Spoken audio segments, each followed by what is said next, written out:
तो आज हम कर रहे हैं 2024 का सबसे बड़ा camera comparison iPhone 16 pro max versus Samsung S24 ultra. दोनों ही top of the line camera phones हैं। तो आप कमेंट करके बताना वीडियो के एंड में आपको किसका आउटपुट पसंद लगा। अब सबसे पहले अगर हम नंबर ऑफ कैमरास की बात करें तो आईफोन 16 प्रो मैक्स में 3 कैमराज हैं, सैमसंग में 4। प्राइमरी कैमरा सैमसंग में 200 मेगापिक्सल है, आईफोन में वही 48 मेगापिक्सल का सेम सेंसर है। बट अगर मैं अल्ट्रा वाइड एंगल की बात करूं तो इस बार आईफोन में अपग्रेड हुआ है 48 मेगापिक्सल का ultra wide angle camera, whereas Samsung में अभी भी जो अल्ट्रा वाइड एंगल कैमरा है वो सिर्फ 12 मेगापिक्सल का है। बट आपको 50 मेगापिक्सल का 5x टेलीफोटो मिलता है सैमसंग में, जबकि आईफोन में अभी 12 मेगापिक्सल का 5x टेलीफोटो कैमरा है। अब सैमसंग में एक additional lens 3x optical zoom है जो आपको एज ए एडिशन मिलता है, जो कहीं ना कहीं आईफोन में मिसिंग है। अब इस बार आईफोन ने एक नया बटन दिया है जो कंट्रोल बटन के नाम से है। अब इसको अगर मैं प्रैक्टिकली बताऊं, अभी थोड़ा यूज़ करेंगे तभी पता लगेगा। जो अब कंट्रोल बटन है उसमें अगर आप सिंगल टैप करते हो तो हल्का सा वाइब्रेट आपको पता लगेगा, वाइब्रेट हो रहा है। और उसके बाद अगर डबल टैप करते हो तो और सेटिंग्स ओपन हो जाती हैं। बस मुझे ये चीज़ अच्छा लगा कि मान लेते हैं आईफोन लॉक्ड है और मुझे एकदम कैमरा ऐप ओपन करना है तो मैं यहाँ से ही अगर बटन प्रेस करता हूँ तो कैमरा ऐप ओपन हो सकती है। अब ये कंट्रोल बटन कितना प्रैक्टिकल है या नहीं है वो जब मैं आईफोन 16 प्रो मैक्स की डेडिकेटेड रिव्यू वीडियो करूंगा उसमें हम उसको डिटेल में डिस्कस करेंगे। तो सबसे पहले फोटोज के आउटपुट की बात करते हैं। अगर आप साइड बाय साइड कंपैरिजन देखोगे, सबसे पहला डिफरेंस जो मुझे लगा वो है डायनामिक रेंज का। आईफोन बहुत कॉन्ट्रास्टी लुक दे रहा है, 15 प्रो मैक्स में भी वही दिक्कत थी, 16 प्रो मैक्स में भी आपको काफ़ी कॉन्ट्रास्टी लुक दिखेगा। शैडोज एकदम डार्क हो रही हैं, तो जहाँ भी डार्क एरिया है, जहाँ लाइट कम है, आईफोन में आपको वहाँ एकदम डार्क होता हुआ दिखेगा, इन्फॉर्मेशन नहीं दिखेगी। बट सैमसंग शैडोज में बहुत बढ़िया इन्फॉर्मेशन निकालता है। तो अगर मैं ऑल ओवर HDR की बात करूं, डायनामिक रेंज की बात करूं, Samsung is way ahead of iPhone. Although iPhone latest है तब भी उसमें वो चीज़ करेक्ट नहीं हुई है। दूसरी चीज़ आपका जो कलर्स हैं, अब यहाँ पे एक पर्सनल चॉइस आ जाती है। अगर आपको थोड़े वाइब्रेंट कलर्स पसंद है, सैमसंग की आप जितनी भी फोटोज़ देखोगे ना उसमें बूस्टेड कलर्स हैं, सैचुरेटेड कलर्स हैं as compare to iPhone, because iPhone colours बहुत म्यूटेड रखता है। तो अगर आप को ऐसी फ़ोटोज़ लेना पसंद है कि भाई फ़ोटो क्लिक करी उसके बाद थोड़े अपने हिसाब से कलर्स वगैरह एडजस्ट करना चाहते हो, देन शायद आपको आईफोन पसंद आए। बट मुझे इवन एज अ फोटोग्राफर कहीं ना कहीं सैमसंग का आउटपुट बेटर लग रहा है, क्योंकि ये कलर्स ऐसे हैं कि आपको सीधा फोटो खींची, सोशल मीडिया पे डाल दी, ज़्यादा सोचना नहीं है और अच्छे वे में सैचुरेटेड कलर्स मिलते हैं। बस इसका एक ड्रॉबैक जो मुझे लगता है वो है, अगर आप खुद की फ़ोटोज़ या फ्रेंड्स एंड फैमिलीज या किसी भी ह्यूमन सब्जेक्ट की फ़ोटो लेते हो, फेस कई बार स्लाइटली वार्मर टोन्स में आ सकता है। आईफोन फेस टोन्स को बहुत एकदम नेचुरल साइड पे रखता है, तो वो एक फ़र्क है। अदरवाइज कलर्स में सैमसंग बेटर है। और एक और डिफरेंस मैंने नोटिस किया, अगर आप हल्का सा पास जाके फोटोज़ लेते हो ना, सैमसंग कंपेरेटिवली आपको स्लाइटली ज़्यादा बैकग्राउंड ब्लर देने वाला है। तो अगर आपके लिए ये मैटर करता है कि आप ज़्यादा क्लोजअप फ्लावर्स वगैरह की फोटो लेने वाले हो तो कहीं ना कहीं कंपेरेटिवली सैमसंग आपको स्लाइटली ज़्यादा ब्लर इफेक्ट देगा। बाकी अगर आप आउटडोर ज़्यादा फोटोज़ लेते हो जहाँ पे स्काई एक मेजर पार्ट है आपकी फोटोज़ में, आपको ऐसा लगेगा आईफोन कलर्स को उतना जस्टिफाई नहीं कर पा रहा, बट सैमसंग स्काई को बहुत बढ़िया से ब्लू कलर दे देता है, कॉन्ट्रास्ट अच्छा दिखेगा। तो स्काई में ऑल ओवर जो कलर्स हैं, चाहे सनराइज का टाइम हो, चाहे दोपहर, चाहे शाम को, सैमसंग में ओवरऑल आपको बेटर कलर्स मिलेंगे। बाकी डिटेल शार्पनेस की अगर मैं बात करूं, दोनों में बहुत अच्छी डिटेल्स हैं, बट अगर आप एकदम ही पिक्सल पीप करोगे तो कहीं ना कहीं सैमसंग में आपको स्लाइटली ज़्यादा बेटर डिटेल्स दिखेंगी। अब हम बात करते हैं अल्ट्रा वाइड एंगल कैमरा की, क्योंकि आईफोन में इस बार एक अपग्रेड हुआ है कि 48 मेगापिक्सल का अल्ट्रा वाइड एंगल कैमरा आ चुका है। बट अगर हम आउटपुट में देखें तो मुझे ऐसा कहीं कहीं लगा कि आईफोन की फोटोज़ ओवर शार्पन लुक दे रही हैं, स्पेशली जहाँ पे जैसे पेड़ पत्ते वगैरह आ रहे हैं ना, यहाँ बहुत ज़्यादा ऐसा एरिया है जहाँ पे टेक्सचर बहुत है। आईफोन की फ़ोटोज़ अल्ट्रा वाइड में ओवर शार्पन लगती हैं, वो एक दिक्कत है कहीं ना कहीं जो मुझे लग रहा है प्रोसेसिंग में। मेरे हिसाब से मुझे लगा सैमसंग अल्ट्रा वाइड में जो शार्पनेस है वो ओके लेवल पे कैप्चर करता है, ना आपको ज़्यादा सॉफ्ट लगेगी ना ज़्यादा शार्पन लगेगी। ऐसी फोटोज़ हैं कि आपको देखने में थोड़ा नेचुरल लुक एंड फील देगा। बट आईफोन में आपको अल्ट्रा वाइड में जो कॉन्ट्रास्टी लुक है वो और ज़्यादा मिलेगा। अब इसमें नेगेटिव क्या होता है, आप जब ऐसी फोटोज़ ले रहे हो जो जहाँ लाइट कम आ रही है ना, जहाँ शैडोज़ है वो एकदम ही डार्क हो जाती हैं आईफोन में, बट सैमसंग अल्ट्रा वाइड में डायनामिक रेंज काफ़ी अच्छी कैप्चर करता है, जिस वजह से जिस एरिया में लाइट कम भी पड़ रही है ना, आपको बढ़िया इन्फॉर्मेशन, बढ़िया डिटेल और वो विजिबली दिखेगा। आईफोन में आपको एकदम डार्क एरिया दिखेगा। ऑल्दो अब अल्ट्रा वाइड में सैमसंग आपको बेटर आउटपुट दे रहा है, बट कई जगह में मुझे ऐसा लगा कि स्काई कुछ ज़्यादा ही ब्लू हो जाता है और देखने में थोड़ा सा आर्टिफिशियल लगता है। अब वो शायद बहुत कम सिचुएशन में होगा, बट अगर आपके लिए वो प्लस पॉइंट है कि भाई स्काई ब्लू ही चाहिए, देन आपके लिए वो इतना मेजर कंसर्न नहीं होगा। बाकी अल्ट्रा वाइड में भी मुझे कहीं ना कहीं लगता है Samsung is doing a better job. Next अब हम मूव करते हैं टेलीफोटो कैमरा पे। तो दोनों में ही अब 5x टेलीफोटो कैमरास हैं। अगर हम साइड बाय साइड आउटपुट देखें तो मुझे पर्सनली सिर्फ एक जगह जहाँ पे आईफोन फोटोज़ में सैमसंग को आउट परफॉर्म करते हुए दिखा वो है 5x फोटोज़, क्योंकि शार्पनेस ज़्यादा है आईफोन में, डिटेल ज़्यादा बेटर है। सैमसंग की फ़ोटोज़ आपको थोड़ी सॉफ्टर साइड पे लगेंगी। अब कई लोगों के लिए हो सकता है कि ठीक है एडिटिंग में कर लेंगे, बट अगर आपको straight out of camera photos की अगर हम बात करें और 5x में अगर आप ह्यूमन सब्जेक्ट की ज़्यादा फोटो लेने वाले हो या आर्किटेक्चर की या स्ट्रक्चर की, तो आईफोन की फ़ोटोज़ आपको ज़्यादा डिटेल्ड दिखेंगी। बाकी वही चीज़ है, 5x में भी आईफोन की फ़ोटोज़ कॉन्ट्रास्टी हैं, कलर्स थोड़े नेचुरल साइड पे हैं, आईफोन आपको थोड़े वाइब्रेंट कलर्स देगा। अब आईफोन में एक और नई चीज़, क्योंकि ultra wide angle camera 48 megapixel का हुआ है, तो अब आप मैक्रो फोटोज़ भी ले सकते हो क्लोजअप जाके। यहाँ पे हमने कुछ फोटोज़ लिए, आप देख सकते हो, तो वैसे काफ़ी क्लोज रिजल्ट है, बट कहीं ना कहीं मुझे ऑल्दो आप मैक्रो फोटोज़ भी ले रहे हो, बट आई स्टिल फील कि सैमसंग की जो प्रोसेसिंग है फोटो में वो आईफोन से स्लाइटली बेटर है। अब हम बात करते हैं पोर्ट्रेट मोड की, बिकॉज यहाँ पे दोनों में ही मेरा मिक्स्ड रिएक्शन है। सबसे पहले टेक्निकल चीज़ों की बात करते हैं, बाकी फिर हम कलर्स और स्किन टोन पे आएंगे। तो इंटरेस्टिंगली मैंने इंस्टाग्राम पे काफ़ी रील्स डाली, काफ़ी पोल्स डाले, और वहाँ पे हर एक का रिएक्शन यही था कि भाई पोर्ट्रेट मोड में सैमसंग काफ़ी बेटर है एज कम्पेयर टू आईफोन। और मैंने भी जब दोनों के portrait photo side by side देखे, आई रियलाइज्ड कि सबसे पहली चीज़ आईफोन का जो ब्लर इफेक्ट है वो उतना नेचुरल नहीं लगता जितना सैमसंग का ब्लर है। अब मैं पहली चीज़ बता दूं, दोनों के जो प्रेफर्ड एफ वैल्यूज़ होते हैं उस पर ही रख के हमने पोर्ट्रेट मोड में फ़ोटो लिए थे, तो कई लोग को ये लगेगा कि सैमसंग का ब्लर कंपैरेटिवली कम है, आईफोन का ज़्यादा है, तो वो आप एडजस्ट कर सकते हो, that is secondary thing. But देखने में जो नेचुरल लुक एंड फील है बोके की, ब्लर की, वो सैमसंग में ज़्यादा बेटर है। दूसरी चीज़ एज डिटेक्शन, अब यहाँ पे मुझे आईफोन बेटर लगा, बिकॉज चाहे वो चश्मे का डिटेक्शन हो, बट उससे इंपॉर्टेंट जो डेप्थ मैपिंग है ना, या जो फॉल ऑफ है ब्लर का, वो आईफोन में बहुत नेचुरल है, जैसे आपको डिजिटल कैमराज में मिलता है। सैमसंग में क्या है, एक कटआउट मिल जाता है और फिर बैकग्राउंड ब्लर है, तो वो देखने में उतना नेचुरल जो एज डिटेक्शन है वो उतना नहीं लगता जितना आईफोन में आपको मिलता है। तो टेक्निकली ये चीज़ें हैं। बाकी हमने फुल शॉट्स भी लिए थे पोर्ट्रेट में। यहाँ पे मुझे अगेन आईफोन का एज डिटेक्शन बेटर लगा, क्योंकि जब आप एक डिस्टेंस पे जाते हो वहाँ पे एक्चुअल एज डिटेक्शन का टेस्ट होता है, तो वहाँ कहीं ना कहीं मुझे लगा कि iPhone is doing a better job. बाकी बात रही कलर्स की, तो देखो वही चीज़ है जो नॉर्मल फोटोज़ में था, सैमसंग आपको वाइब्रेंट पंची कलर्स देगा, आईफोन के कलर्स थोड़े से फीके लगेंगे आपको सैमसंग के कंपैरिजन में। अब इसका अगेन एक पर्सनल चॉइस होता है, बट मैं अगर कलर्स के मामले में बोलूँ, सैमसंग की आई एम श्योर आप में से मेजॉरिटी लोगों को फोटोज़ अच्छी लगेंगी, मुझे भी लगी, क्योंकि वो ऐसी हैं कि आज के टाइम में जब भी हम फ़ोन से पोर्ट्रेट फोटोज़ ले रहे हैं, हमें चाहिए कि सीधा क्लिक करके हमें अपलोड करना है। हम एडिटिंग में टाइम मोस्टली लोग इतना नहीं देते, तो अगर आप एडिटिंग करना चाहते हो go for iPhone, but normally most masses लोगों को आईफोन का आउटपुट पोर्ट्रेट में बेटर लगेगा। अच्छा, अब यहाँ पे एक चीज़, क्योंकि हम मेगापिक्सल की जब बात करते हैं तो आईफोन में हमारे पास 48 है, सैमसंग में 200 है, बट एक चीज़ मैंने एनालाइज की जब हम साइड बाय साइड फोटोज़ देख रहे थे, for some strange reason Samsung की फोटोज़ 200 मेगापिक्सल में बहुत कॉन्ट्रास्टी आ रही हैं, वो HDR उतना बढ़िया नहीं आ पा रहा जितना आईफोन में है।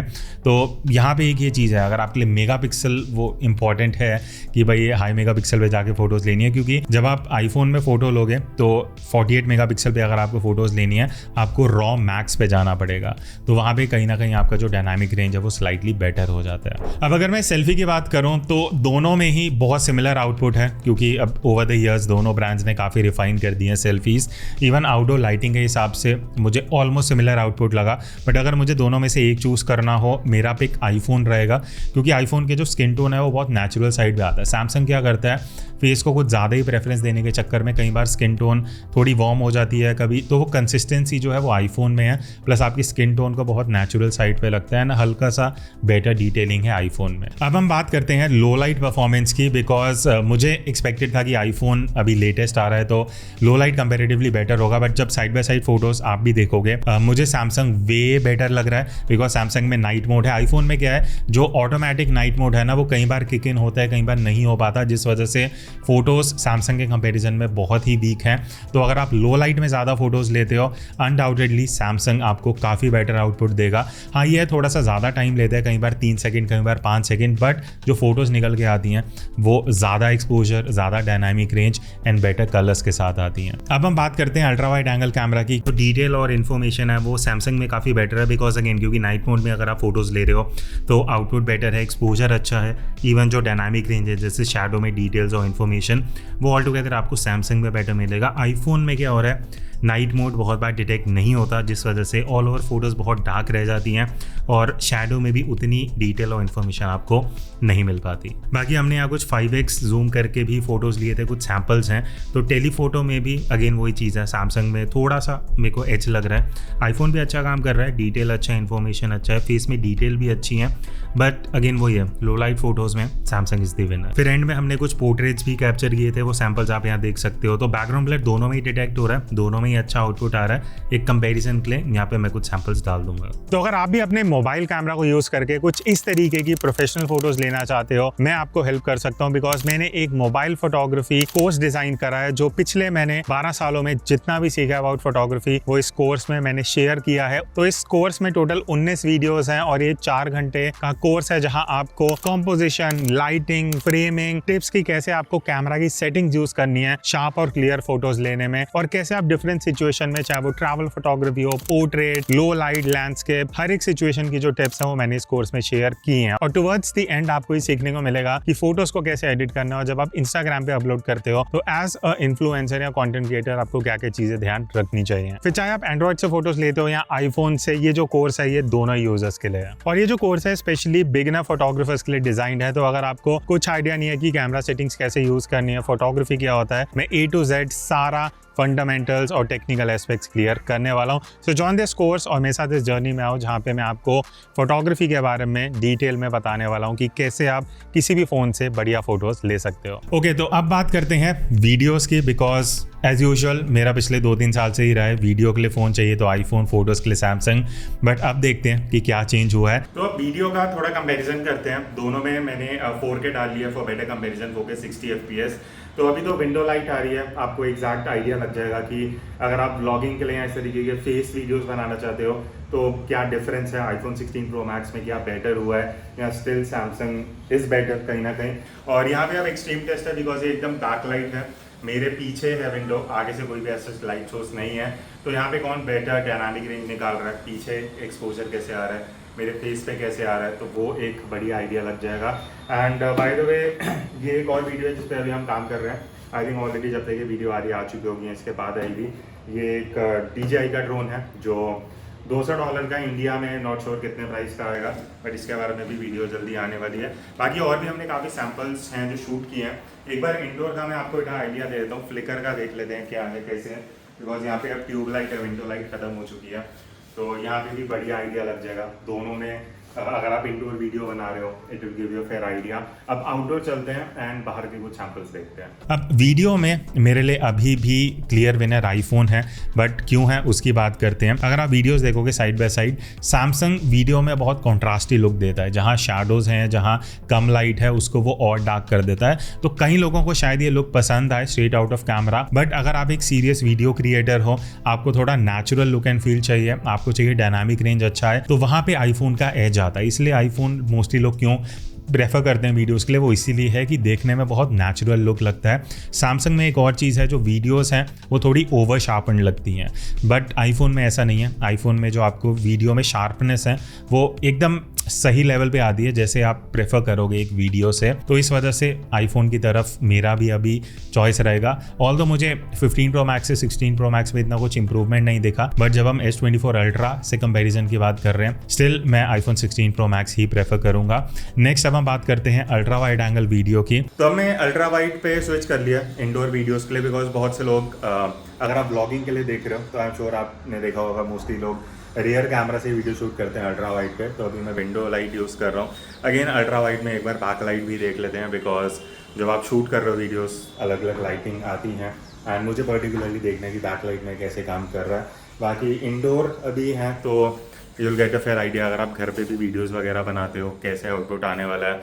और यहाँ पे भी एक पीछे विंडो है, ये मेरा सेटअप है जो अगर आपने मेरा नया चैनल नहीं देखा do check it out, make better videos with Kunal. तो वहाँ पे मैं वीडियो क्रिएशन और इससे रिलेटेड टिप्स वगैरह देता हूँ, तो वहाँ पे कुछ ना कुछ ये सेटअप आपको देखने को मिलता होगा। अब यहाँ पे भी for obvious reasons iPhone better है, क्योंकि डायनामिक रेंज बहुत बेटर है सैमसंग से, प्लस जो कलर्स आते हैं, जो ओवरऑल आपको डायनामिक रेंज मिलता है, जो एजेस में भी आपको लुक एंड फील मिलता है in terms of detail and sharpness, वो सैमसंग से स्लाइटली बेटर है। तो अगर आप वाइड एंगल में भी ज़्यादा वीडियो शूट करने वाले हो और 1x2 अल्ट्रा वाइड एंगल आप ज़्यादा शिफ्ट करते हो, तो आईफोन में एक तो आपको कंसिस्टेंसी ज़्यादा मिलेगी, प्लस जो प्रोसेसिंग है वो बहुत सिमिलर है, चाहे वो 1x की हो चाहे अल्ट्रा वाइड की हो। नेक्स्ट अब हम बात करते हैं टेलीफोटो में। अगर आप 5x में वीडियोस लेते हो, अब 5x में वीडियो के लिए अगेन आईफोन का आउटपुट ज़्यादा बेटर है, चाहे वो डिटेल्स हो, चाहे वो ओवरऑल प्रोसेसिंग हो, इवन कलर का जो कंसिस्टेंसी है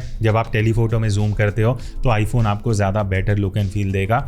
और अगेन वही कॉन्ट्रास्ट और डायनामिक रेंज क्योंकि अच्छा हो रहा है, तो आपको शैडोज में भी अच्छी खासी इंफॉर्मेशन मिल जाती है। Next moving on to cinematic video. अब यहाँ पे आप सैंपल देख सकते हो जो हमने शूट किया था। अब आईफोन के एजेस मतलब क्लोज कॉल है, दोनों का ही अच्छा है, बट आई वुड डेफिनेटली से कि जो आईफोन के एजेस हैं स्पेशली चश्मे के आसपास, वो थोड़े रिफाइंड हो चुके हैं, थोड़े बेटर हैं। तो अगर आपके लिए सिनेमैटिक वीडियो थोड़ा प्रेफरेंस है, कहीं ना कहीं आपको आईफोन में बेटर एज डिटेक्शन मिलेगा। अदरवाइज बोके, ब्लर इफेक्ट, ट्रैकिंग सब्जेक्ट का, वो दोनों में ही काफ़ी सिमिलर लगा मुझे, बट आईफोन के स्लाइटली एक्स्ट्रा पॉइंट्स हैं because of that better as detection. तो अभी मैं दोनों का side by side front camera comparison कर रहा हूँ। दोनों में 4K 60 FPS मिलता है। आई एम श्योर जब आप इतना प्राइस पे कर रहे हो इतना तो आप एक्सपेक्ट करते हो। बाकी अभी साइड लाइटिंग है, विंडो आपको दिख रही होगी, यहाँ से लाइट आ रही है। तो अगर आप face cam video front camera से बनाना चाहते हो, व्लॉगिंग करते हो फ्रंट कैमरा से, तो इस क्लिप से आपको काफ़ी चीज़ें क्लियर हो जाएंगी, क्योंकि ये बैकलाइट है, एकदम एक्सट्रीम टेस्ट है। तो ये देखना इंटरेस्टिंग होगा कि दोनों में से कौन बेटर शैडो और हाईलाइट्स को कौन कैसे एक्सपोज कर रहा है, फेस पे कैसे एक्सपोजर आ रहा है, बिकॉज ये एकदम एक्सट्रीम सिचुएशन था। बाकी ये नॉर्मल रूम में अगर आप वीडियोस वगैरह बनाते हो ट्यूब लाइट में, नॉर्मल लाइटिंग है, तो दोनों में कैसा लुक एंड फील आपको आने वाला है इस क्लिप से। आई एम श्योर आपको चीज़ें क्लियर हो जाएंगी। बाकी ऑडियो भी मैं लगातार स्विच करता रहूँगा, आपको आइकन दिख जाएगा ऑडियो का, तो ऑडियो से भी you will get a fair idea कि किसका ऑडियो बेटर आ रहा है, आईफोन का या सैमसंग का। अब लास्ट में बात करना चाहूँगा लो लाइट परफॉर्मेंस की इन टर्म्स ऑफ वीडियोस। तो अभी हम इसका लो लाइट कंपैरिजन कर रहे हैं। अंधेरा हो चुका है, सनसेट पूरा लाइट कम है, तो यहाँ पे सोसाइटी में आसपास जो थोड़ी बहुत लाइट जल रही है उसी से आ रहा है। अब ये एकदम एक्सट्रीम सिचुएशन है जहाँ पे आप अगर लो लाइट में वीडियो शूट करने वाले हो तो आपको एक आइडिया लग जाएगा कि दोनों कैसे कंपेयर कर रहे हैं।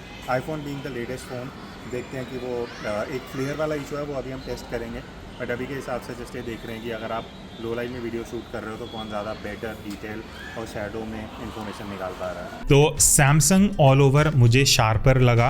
अगर आप यहाँ साइड बाय साइड वीडियोस भी देखोगे आपको लगेगा यार आईफोन में तो डिटेल ही इतनी कम है, बट यहाँ डिफरेंस क्या है, सैमसंग आपको शार्पनेस, डिटेल अच्छी दे रहा है, बट उसकी वजह से नॉइस भी इंट्रोड्यूस हो रहा है। अब आईफोन में क्या हो रहा है कि आईफोन आपको थोड़ा सॉफ्ट लुक दे रहा है, बट नॉइस उतना नहीं आ रहा। तो दोनों में ही कहीं ना कहीं एक कॉम्प्रोमाइज़ है, तो आपको पिक करना पड़ेगा। मुझे कहीं ना कहीं पता नहीं क्यों लो लाइट में सैमसंग बेटर लग रहा है। इवन जो फ्लेयर इशू आईफोन में पिछले कई सालों से है, इस बार भी है, आप यहाँ देख सकते हो। मैं ये नहीं कह रहा सैमसंग में नहीं है, सैमसंग में भी फ्लेयर इशू है। अब ऑब्वियसली जब आप इतने लाइट में शूट करोगे फ्लेयर आएगा, बट आईफोन आईफोन का बहुत ज़्यादा फ्लेयर आ रहा है एज़ कम्पेयर टू सैमसंग, तो वो इशू अभी भी रिजॉल्व नहीं हुआ है। अब हम अल्ट्रा वाइड एंगल में सैंपल ले रहे हैं। अगेन यहाँ पे थोड़ी बहुत लाइट जल रही है बिकॉज मैं कार पार्किंग वाली एरिया में हूँ, बट अगर मैं थोड़ा सा बाहर आता हूँ जहाँ पे चैलेंजिंग लाइटिंग होगी, जहाँ शैडोज लाइट भी कम है, अंधेरा भी है, तो यहाँ पे एक्सट्रीम टेस्ट पता लगेगा कि अल्ट्रा वाइड में दोनों कैसे काम कर रहे हैं। बिकॉज अल्ट्रा वाइड में नॉर्मली फ़ोन कैमरा स्ट्रगल करते हैं, एंड यहाँ पे ये देखना होगा कि आईफोन ने कितना इम्प्रूव किया कंसिडरिंग कि वो लेटेस्ट फ़ोन है। अब अगर मैं अल्ट्रा वाइड वीडियो की बात करूं तो जो हमने सैंपल लिए ना वो एकदम एक्सट्रीम डार्कनेस में लिए हैं, और यहाँ पे ये देखने को मिला कि सैमसंग की वीडियो एकदम मेजेंटा टोन में जा रही है। ये मैंने पहले भी एड्रेस किया है सैमसंग में, बट आईफोन में वैसा चीज़ नहीं है। तो आईफोन में कलर बहुत करेक्ट रहते हैं अल्ट्रा वाइड में। ओवरऑल अल्ट्रा वाइड की वीडियो मुझे कहीं ना कहीं आईफोन में बेटर लगी। सो ये था एक detailed camera comparison Samsung versus iPhone का। अब एंड में ही क्वेश्चन आता है कि भाई कौन सा फ़ोन खरीदें कैमरा के लिए।